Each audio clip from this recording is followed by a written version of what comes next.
Selamat pagi anak-anak semua. Om Swastiastu. Bagaimana kabar kalian? Semoga selalu dalam keadaan yang baik.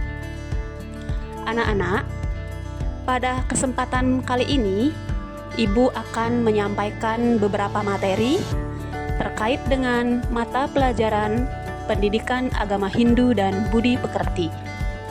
Anak-anak, sebelum kita belajar, ada beberapa petunjuk yang sudah Ibu siapkan. Yang pertama itu adalah bukalah pikiranmu, simaklah materi dengan baik, latihlah kemampuanmu, kreatif dan inovatif. Nah, anak-anak, setelah anak-anak mengetahui petunjuk-petunjuk yang sudah Ibu sampaikan tadi, adapun tujuan pembelajaran pada hari ini, yang pertama itu adalah anak-anak memahami pengertian alam semesta menurut ajaran agama Hindu. Yang kedua, anak-anak memahami proses terbentuknya alam semesta menurut ajaran agama Hindu. Anak-anak, pernahkah kalian berjalan-jalan di sekitar rumah? Pernahkah terlintas dalam pikiran kalian tentang dari mana asal dari benda yang ada di alam ini? Bagaimana proses terbentuknya alam semesta yang luas ini? Serta apa saja unsur-unsur yang membentuk alam semesta ini? Apakah kalian ingin tahu? Ayo, kita pelajari bersama-sama pada materi berikut ini. Alam semesta menurut ajaran agama Hindu. Alam semesta merupakan suatu tempat yang sangat luas. Alam semesta ruang bagi tata surya dan semua benda-benda lainnya. Dalam ajaran agama Hindu, alam semesta diistilahkan dengan Buana Agung. Buana Agung atau makrokosmos disebut juga dengan jagat raya atau alam besar. Ayo anak-anak, coba perhatikan lingkungan di sekitarmu. Apakah di sekitarmu terdapat gunung, bukit, danau, sawah, dan sungai? Ayo, kita melihat langit di waktu malam. Apa yang kalian lihat? Ya, di langit terlihat ada langit, bulan, dan bintang. Semua itu adalah alam semesta yang besar, beserta dengan isinya. Isi alam semesta yang lebih kecil, seperti tumbuhan, hewan, dan manusia, dalam ajaran agama Hindu disebut Buana Alit atau mikrokosmos. Dalam bahasa Sanskerta, Buana Alit berasal dari kata buana, artinya alam, dan alit artinya kecil. Jadi, Buana Alit artinya alam yang lebih kecil yang merupakan isi dari jagat raya. Anak-anak, proses terbentuknya alam semesta menurut ajaran agama Hindu itu dibagi menjadi dua. Yang pertama, proses terbentuknya Buana Agung, dan yang kedua, proses terbentuknya Buana Alit. Alam semesta atau Buana Agung dan Buana Alit diciptakan oleh Ide Sang Hyang Widiwasa.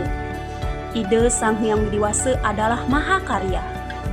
Ia sebagai asal dan tempat kembali segala ciptaannya, lalu menjadi ada secara berulang-ulang. Keadaan itu disebut dengan zaman Dok Tan Hane Paran-Paran Anrawang Anruwung, yang artinya pada saat itu belum terdapat sesuatu dan segalanya tidak dapat ditentukan. Sebagai umat Hindu, sudah sepatutnya menjaga dan menyayangi semua ciptaan Ide Sang Hyang Widiwasa yang ada di alam semesta ini. Pada hakikatnya, Ide Sang Hyang Widiwasa berada di semua benda dan makhluk. Anak-anak, supaya kalian lebih mudah mengetahui proses terbentuknya alam semesta menurut ajaran agama Hindu, ayo kita simak materi selanjutnya. Materi yang pertama adalah proses terbentuknya Buana Agung. Secara bertahap, Buana Agung diciptakan oleh ide Sang Hyang Widiwasa dari kekuatan tapanya. Selanjutnya, tercipta dua kekuatan yang disebut Purusa sebagai kekuatan penghidupan atau rohaniah, dan Prakerti, unsur pradana, yaitu kekuatan dari kebendaan. Unsur Purusa dan Prakerti merupakan dua unsur dasar yang menyebabkan adanya alam semesta. Ketika kedua kekuatan itu disatukan, terbentuklah alam semesta. Berdasarkan dua kekuatan ini pula, kemudian timbul zat yang sangat halus sebagai alam pikiran yang disebut dengan cita, sehingga sudah mulai dipengaruhi oleh triguna, yaitu satwam, rajas, dan tamas. Satwam adalah sifat mulia, nan bijaksana, lambang dari dharma atau kebenaran. Rajas adalah sifat-sifat dinamis, energik, ambisius, dan agresif. Sedangkan tamas adalah sifat-sifat pasif, malas, dan lamban. Setelah itu, tercipta naluri pengenal yang disebut dengan budi, akal, dan perasaan yang disebut dengan manah, dan kemudian tercipta rasa keakuan atau ahangkara. Anak-anak, berdasarkan hal itu pula, tercipta 10 indria yang disebut dasendria. Dari dasendria, muncul lagi 5 unsur sat dengan sifat halus yang disebut dengan panca tanmatra.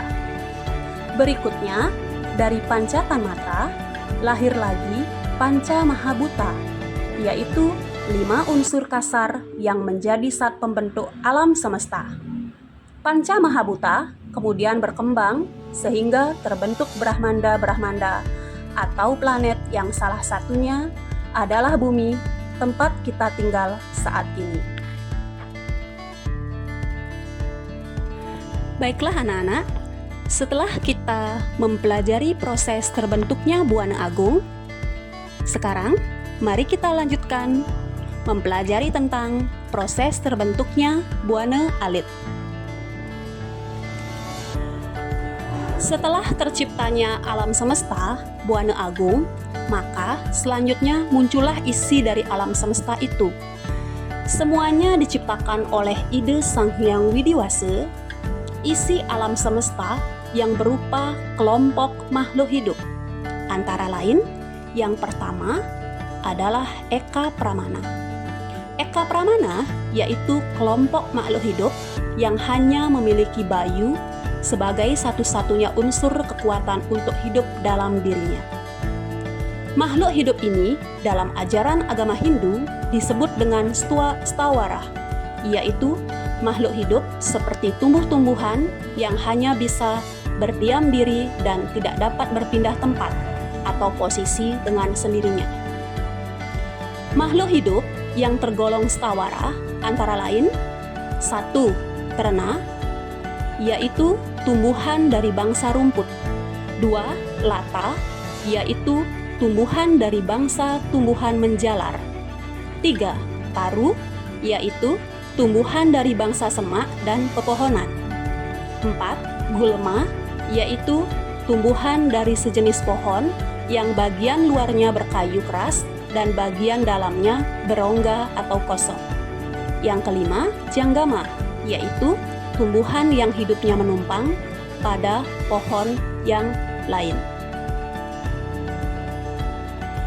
Baiklah anak-anak, Ibu lanjutkan. Untuk yang kedua, itu ada Dwi Pramana. Dwi Pramana yaitu makhluk hidup yang mempunyai 2 kekuatan berupa bayu dan sabda. Hewan, satwa, atau satu adalah bagian dari kelompok ini. Dalam buku ragam istilah Hindu disebutkan juga 5 macam bangsa binatang yang disebut dengan Pancatria. Antara lain, 1. Pasu, yaitu binatang ternak seperti sapi, kerbau, kuda, dan yang lainnya. 2. Merga, yaitu binatang hutan seperti singa, harimau, dan yang lainnya. 3. Paksi, yaitu bangsa burung. 4. Sarispa, yaitu bangsa ular. Dan yang kelima, Mina, yaitu bangsa ikan.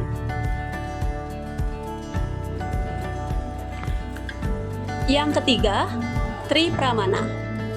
Tripramana adalah kelompok makhluk hidup yang paling sempurna karena terdiri atas 3 unsur kekuatan, yaitu sabda, suara, bayu, tenaga, idep, pikiran. Tripramana adalah manusia yang dari kelahirannya saja mempunyai siklus yang panjang. Kelahirannya dimulai dari bayi dalam kandungan, ibu yang terbentuk dari 2 unsur benih, yaitu sukla sebagai benih laki-laki dan swanita sebagai benih wanita. Sebagai makhluk yang tergolong tripramana, manusia memiliki kelebihan berupa idep atau pikiran dibandingkan makhluk eka dan dwi pramana. Oleh karena pikiran inilah, manusia menjadi makhluk yang lebih sempurna dibandingkan makhluk yang lainnya.